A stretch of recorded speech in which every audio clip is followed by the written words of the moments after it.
Dear Chair, esteemed professors, and colleagues. It is indeed quite stressful to present after professors and associate professors at these conferences. The origin of this presentation stems from a question from many colleagues who asked Dr. Thuỷ, why prescribe polysomnography for patients already on mechanical ventilation? Since they are already on mechanical ventilation, their airways are no longer obstructed. Why would we still order respiratory polysomnography or sleep polysomnography for these patients? Quote, this presentation will answer that question. This presentation will cover 3 main points. First, we will answer the question of why we need to perform respiratory polysomnography or sleep polysomnography on a patient who is already receiving non-invasive mechanical ventilation. Second, we will discuss when we need to perform these tests and what equipment we should use. And third, we will analyze the data obtained. Here, we see a study by Gonzalez et al. In 2013 on 80 patients with amyotrophic lateral sclerosis who were receiving home mechanical ventilation. They performed PSG after 1 month and found that 55% of the patients had poor ventilation. The criteria used was that patients had more than 5% of their sleep time with SpO2 below 90%. In these 55% of patients, the causes included air leaks, persistent hypoventilation, airway obstruction, and other factors. They then divided the patients into 2 groups, one group with good ventilation and another group with poor ventilation. They compared the rates of less than control 100 greater than regarding survival rates. It is clear that in the group of patients with poor ventilation, the survival rate is lower. And here we have a syndrome for which we haven't yet found a Vietnamese translation, which is the deventilation syndrome. This syndrome is very common in COPD patients and is a common side effect when we put our COPD patients on mechanical ventilation. We ask the patients the next morning, and some patients say they feel very comfortable breathing, but some patients will complain that they have difficulty breathing in the morning after being on mechanical ventilation. And here, on this graph, we see that in a COPD patient, represented by the orange line, the patient has an inspiratory effort that is compensated for. But alongside that, there is a rhythm, the purple line. The patient makes an inspiratory effort, but the ventilator does not respond. And at that time, we see that they calculated an index called the patient ventilator dysynchrony index. They found that the dysynchrony index was very high, at 40%. After they realized that this patient had a problem, they adjusted the ventilator for the COPD patient, and the patient's dysynchrony index decreased to only 6%. Therefore, we see that when our patients, especially those with COPD and chronic respiratory failure, are on home mechanical ventilation, if we pay attention to the patient's ventilation and adjust the ventilator settings, it will bring benefits. Specifically, in a 2012 study on 179 COPD patients, they excluded other diseases besides COPD, they excluded the overlap syndrome, and they found 8 patients with the deventilation syndrome. And it was found that after adjusting the settings, the pressure support for the patient was not as high as the initial pressure we set. And secondly, the patient ventilator dysynchrony index was significantly reduced, and our patients experienced less shortness of breath in the morning and improved sleep quality. So, we will move on to the second part to answer the question of when we need to perform PHG or PG measurements in patients who are already using home ventilation. This is when our patients do not achieve the ventilation goals. This is very important for respiratory physicians, especially those who are tasked with re-evaluating patients using ventilators, right? If our patients have the following manifestations. First, clinical improvement. The patient is comfortable while using the ventilator.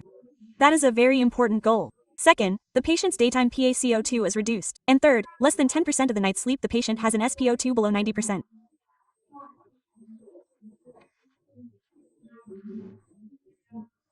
The patient does not have excessive SpO2 fluctuations during the night and the patient adheres to ventilation for more than 4 hours per night. And there is a concept that the patient does not have fragmented use of the ventilator. Many patients use it for 1 or 2 hours, then remove the machine, and then put it back on after a while.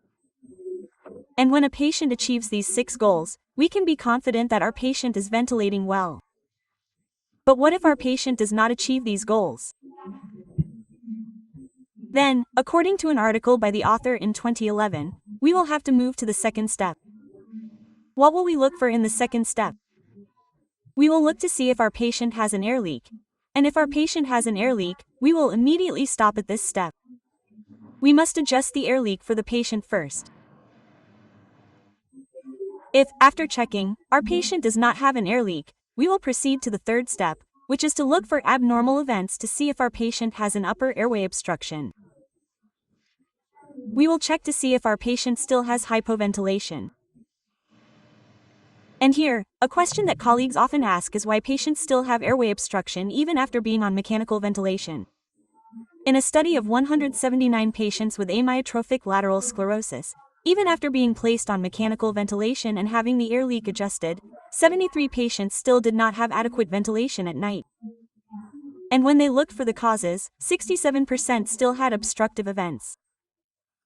These obstructive events are shown in the image here where the patient is on mechanical ventilation. But in the first image, the patient is on mechanical ventilation with a nasal mask. We see that the patient's airway is more open, and then when the patient is switched to a nasal oral mask, the patient's airway becomes narrower. Therefore, we see that patients on mechanical ventilation can still experience obstruction. And in such events, we see that if we can identify them, we can correct them for the patient by adjusting the ventilator settings.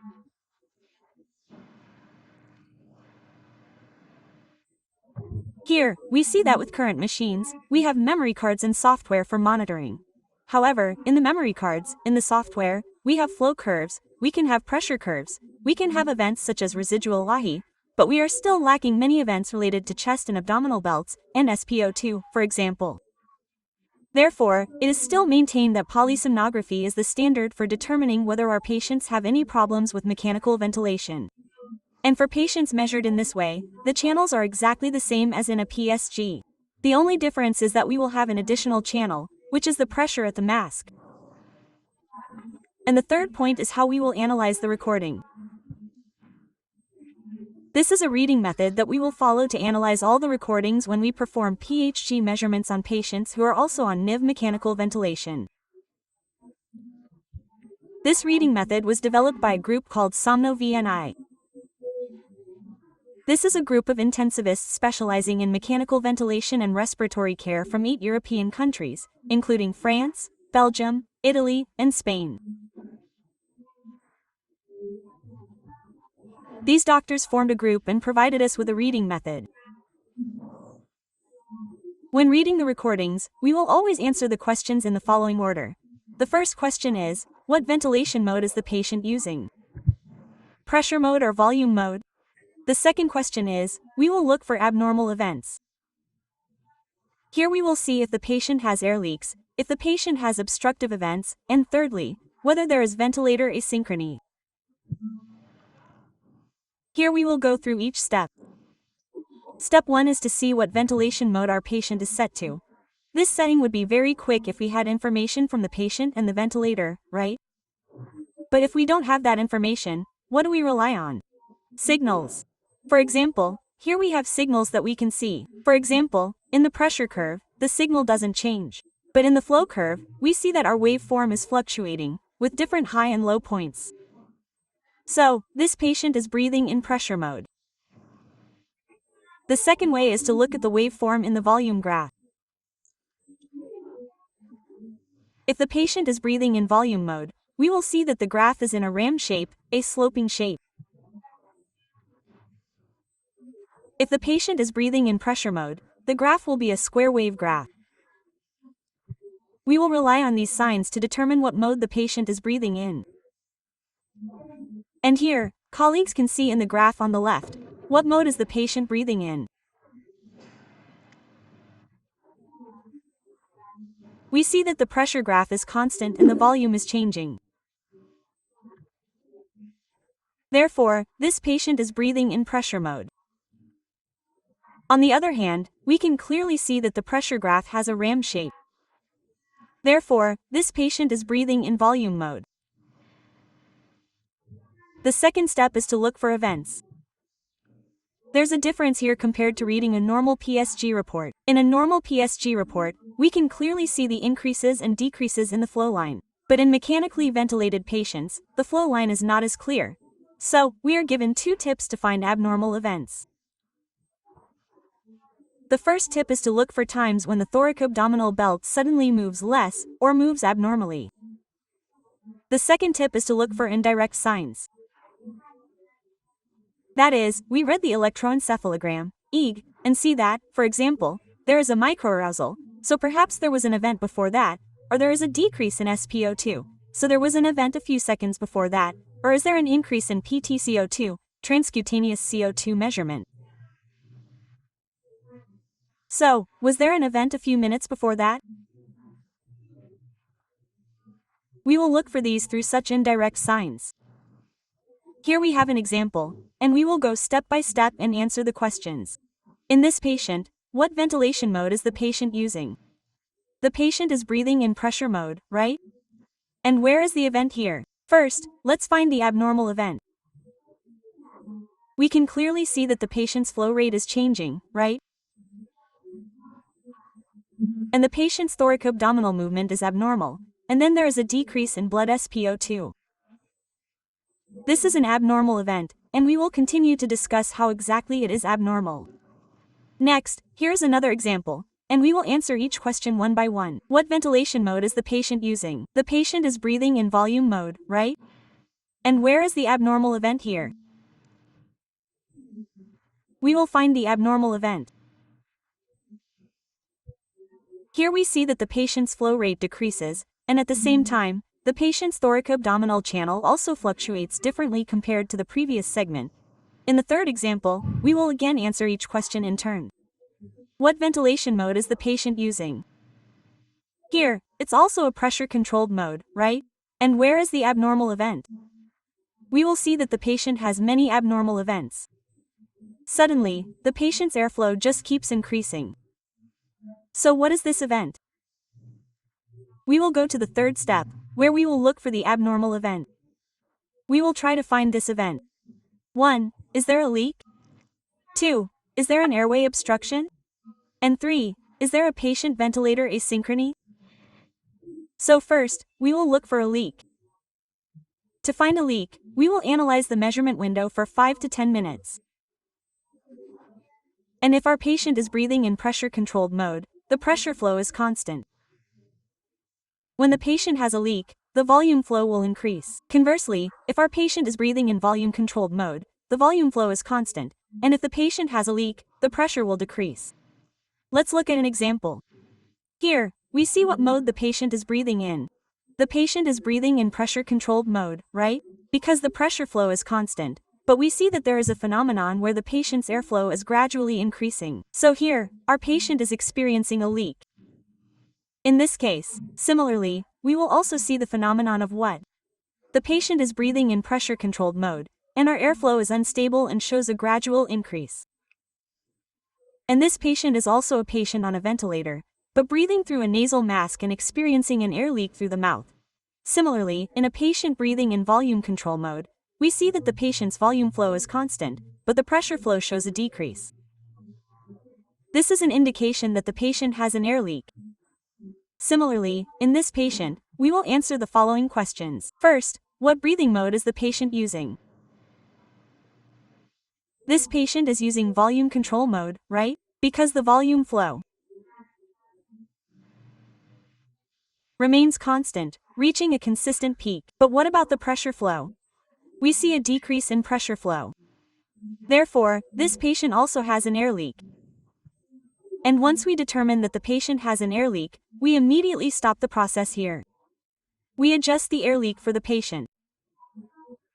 And in the diagram by author Jansen, we see that he stops and optimizes the mask fitting, adjusting how the mask is worn. This is also extremely important when we adjust the ventilator for the patient. We instruct the patient on how to wear the mask correctly. But in Vietnam, the reality in Vietnam is even more complex. For example, Dr. Thuỷ encountered a patient where the ventilator's memory card clearly indicated a large air leak. Checking the patient's mask fitting, she found the mask was very well fitted, very tight. But why was there still an air leak? After examining and checking the ventilator for a while, she found that the patient's breathing tube had a hole where it connected to the machine. She asked the patient, "Why is your breathing tube punctured like this?" The patient replied, "Oh no, there were some mice in the house today." So what happened? We must check all patients for air leaks. We must check everything on the patient's ventilator for any potential air leaks. The next step is, if we have determined that the patient does not have an air leak, we will look for obstruction events.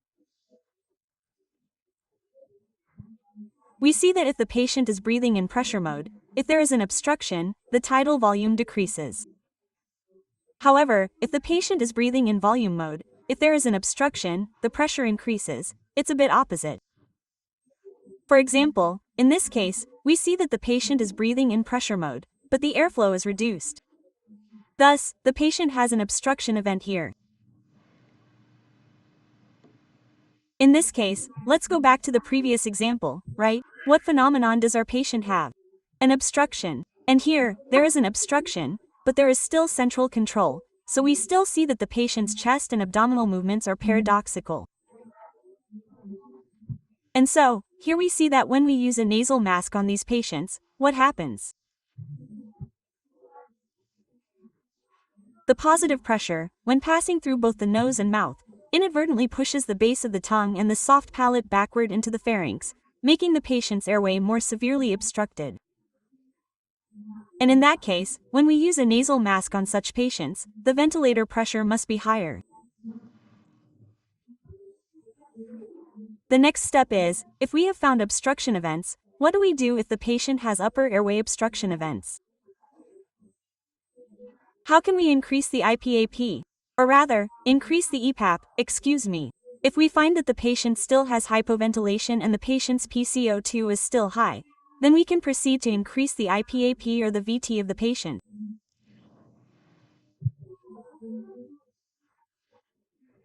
Next, if we have already analyzed the patient's breathing mode, whether there is air leakage or not, and whether there is an obstruction or not, if there is no obstruction, then we will move to the next step, which is whether the patient has asynchronous breathing. To detect asynchrony in the patient, we will analyze a 1 to 5 minute window on the PG or PSG recording. And we will look for abnormal events, which are separations between the patient's signal and the ventilator. Here we see that there will be two types of asynchrony. One is asynchrony in rhythm, and the second is asynchrony within the cycle. What does asynchrony in rhythm mean? It means that the machine may be blowing faster than the patient's breathing rate, or what? The patient's breathing rate is faster than the machine's rate, or it is separated, completely unrelated to each other. For example, here we will see a case of double triggering, where on the two flow and pressure curves, we will see two cycles, and on the chest and abdominal belt, we see an M shape. This is a case called double triggering. This is usually due to the patient's high inspiratory demand. In cases where our patient has a fever or an infection, the patient's respiratory rate will be higher. Also, problems with settings, such as setting the trigger sensitivity too low or too high, can also cause this phenomenon. Furthermore, we may see instances of auto-triggering, meaning the ventilator initiates 2 or more cycles at a higher rate. We see sudden bursts of very rapid breaths occurring consecutively like this. Then there are cases where we see that initially, the patient attempts to inhale, but the machine doesn't respond. That is, the patient's efforts are ineffective. Finally, in cases of asynchronous cycles, we will see distortions in the flow and pressure waveforms. These are in-depth analyses, and you can refer to additional materials for more information. Here, we will look at a clinical case. This case involves a 75-year-old female patient. The patient has COPD and chronic respiratory failure. The patient is on NIV ventilation at home and is receiving oxygen via nasal cannula at 1 L per minute. Upon examination, we find that the patient is not meeting the target criteria. So, we perform polysomnography and get this graph. How do we analyze this? Let's go step by step. Step 1. What ventilation mode is the patient using? The patient is using pressure support ventilation, right? The second question is, where are the abnormal events? We already identified them earlier, right? We have abnormal events in each segment where we see changes in flow. So what are these abnormal events? we see that the pressure is constant, but the patient's tidal volume increases. So, in this patient, we observe a phenomenon of air leak. We will stop and adjust the air leak for the patient. Next is a female patient with chronic respiratory failure due to diaphragmatic paralysis after surgery, diaphragmatic resection, scoliosis, and also OSA. The patient is receiving NIV with a nasal mask. When we perform the measurement, we will answer each question, right? First, what mode of ventilation is the patient using? Pressure mode, right? Second, what are the abnormal events? In this patient, we see quite clearly that there are abnormal events with a decrease in airflow.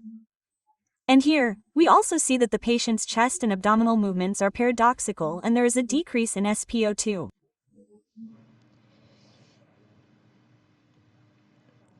To conclude this presentation, I would like to summarize some key points as follows. Firstly, NIV ventilation has been recognized as an effective treatment method for chronic hypercapnic respiratory failure. However, more than 50% of patients receiving NIV ventilation at night do not achieve the target. And intensive care physicians also have a very clear view that monitoring NIV during sleep is preferred over daytime assessment. The International Consensus Group SOMO VNI has provided a systematic analysis of traces in PG and PSG, which we will analyze in steps. 1. Does the patient have an air leak? 2. We look for airway obstructions. And third, we will look to see if the patient has any asynchrony with the ventilator. Above are the references used in this report. Thank you for your attention and listening, professors and colleagues. Less than control 100 greater than.